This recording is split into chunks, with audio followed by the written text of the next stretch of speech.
નહીં, બહુ જ ખુશીની વાત છે કે રીવાબાને જે આ ઓપોર્ચ્યુનિટી મળી છે એ બદલ મને ગર્વની વાત છે કે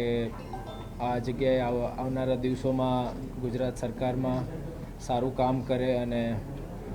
જ્યાં પણ એમ કે જે જરૂરિયાત લોકોને જે પણ જરૂરી વસ્તુની જે કોઈ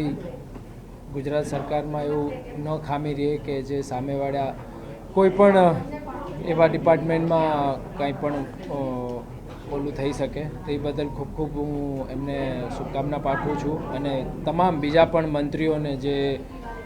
આ કેબિનેટમાં એમને પદ મળ્યું છે એમને પણ ખૂબ ખૂબ શુભકામના. નહીં, બહુ સારી વાત કહેવાય કે આવા શુભ દિવસે હું પણ હાજર છું અને આવો પ્રસંગ આવ્યો અને જેથી કરીને એક ગુડલક હું માનીશ કે આખું પરિવાર સાથે છીએ તો આનાથી વધારે ખુશી તો ક્યારેય ન હોય. જવાબદારી તો હરેક ક્ષેત્રમાં હોય જ, પણ આ શિક્ષણને લઈને જે આપણા ગુજરાતમાં ઘણું બધું ડેવલપ અને ઘણું બધું સારું કરવાની મને એવું લાગે જરૂર છે, કેમ કે આટલા વર્ષોથી ગુજરાતનું જે શિક્ષણ છે એ હજી આપણે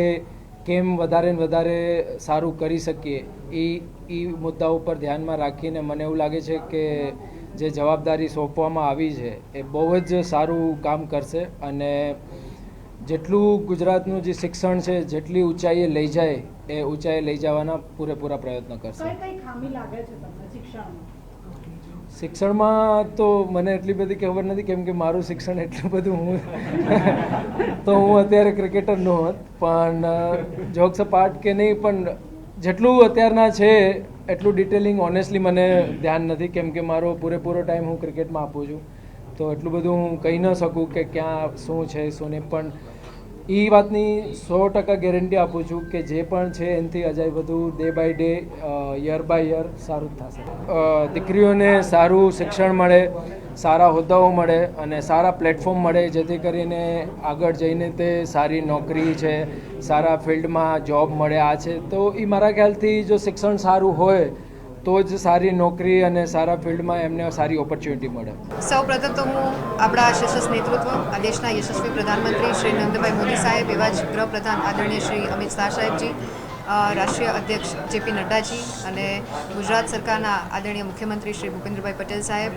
પ્રદેશ અધ્યક્ષ વિશ્વકર્માજી તેમજ રત્નાકરજી અને ભારતીય જનતા પાર્ટીની અને સંગઠનની ટીમ અને ચૂંટાયેલા સૌ કોઈ જનપ્રતિનિધિના આશીર્વાદની આજે મને જે તક મળી છે અને મને જે તક આપવામાં આવી છે એના માટે હું ખૂબ ખૂબ હૃદયપૂર્વકનો એમનો આભાર વ્યક્ત કરું છું. આવનારા દિવસમાં શિક્ષણ ક્ષેત્રે ખૂબ સરસ રીતે ઉત્તરોત્તર પ્રગતિ થાય, ગુજરાતનું નામ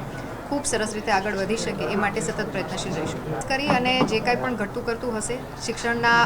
આયામને વધારે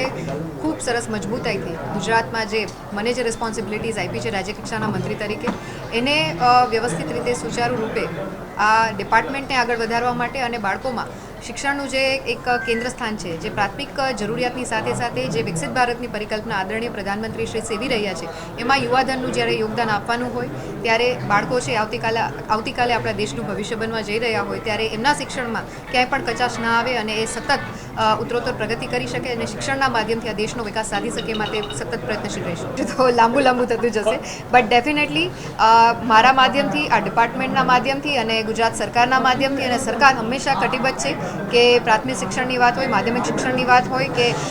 ઉચ્ચતર શિક્ષણની વાત હોય, એમાં ગુજરાત ક્યાંય એમના સ્ટુડન્ટ્સ છે એને ક્યાંય પણ અન્યાય ના થાય અને વધારે ઓપોર્ચ્યુનિટી સાથે ગુજરાતનું નામ વિકસિત ગુજરાતથી લઈ અને વિકસિત ભારતમાં એ આગળ વધી શકે માટેના પ્રયત્નો હશે. બિલકુલ, ઇન્ડીડ ટ્રુ. અને ધનતેરસના દિવસે સૌપ્રથમ તો હું આપના માધ્યમથી સમગ્ર નગરજનોને, ગુજરાતની સમગ્ર જનતાને પણ હું તહેવારોની ખૂબ ખૂબ અગ્રિમ શુભકામનાઓ આપું છું. દિવાળીના તહેવારો જ્યારે શરૂ થઈ ગયા હોય ત્યારે દિવાળીની અને બેસતા વર્ષની પણ આપ સૌ કોઈને શુભકામના. આજનો દિવસ માં લક્ષ્મીની ઉપાસનાનો દિવસ છે. તહેવારો જ્યારે શરૂ થતા હોય ત્યારે ઘરમાં જ્યારે લક્ષ્મી ઉપસ્થિત હોય ત્યારે એનાથી સવિશેષ કે આપણને પેલું ના લાગે કે એમના માધ્યમથી જ એક જે ગૃહ પ્રવેશ કરાવવો એ મારા માટે સૌભાગ્યની વાત છે. ડેફિનેટલી હું જ્યારે ધારાસભ્ય નહોતી ત્યારે પણ મેં 200 જેટલા ગ્રામ્ય વિસ્તારનો પ્રવાસ કરેલો છે. એના માધ્યમથી દીકરીઓના શિક્ષણમાં વધારો થાય અને એ શિક્ષણ મેળવી અને વધારે સારી રીતના દેશની સેવા કરી શકે એ માટે અમે પ્રયત્નશીલ છીએ. અને બિલકુલ ગુજરાત સરકાર અને કેન્દ્ર સરકારની ઘણી બધી સારી યોજનાઓ છે દીકરીઓના જન્મથી લઈ અને આવનારા સમયમાં પોતે આત્મનિર્ભર બની શકે, ફાઇનાન્શિયલ ઇન્ડિપેન્ડન્સી કેળવી શકે એ માટે કેન્દ્ર સરકાર અને ખાસ કરીને આદરણીય ભૂપેન્દ્રભાઈ સાહેબના નેતૃત્વમાં ગુજરાત જે રીતના સ્ત્રી સશક્તિકરણ અને દીકરીઓના શિક્ષણ પાછળ જે આયામો સાથે આગળ વધી રહી છે, ત્યારે ઘણી બધી એવી ફ્રૂટફુલ યોજના છે કે જેના માધ્યમથી દીકરીઓને એક અલગ રીતે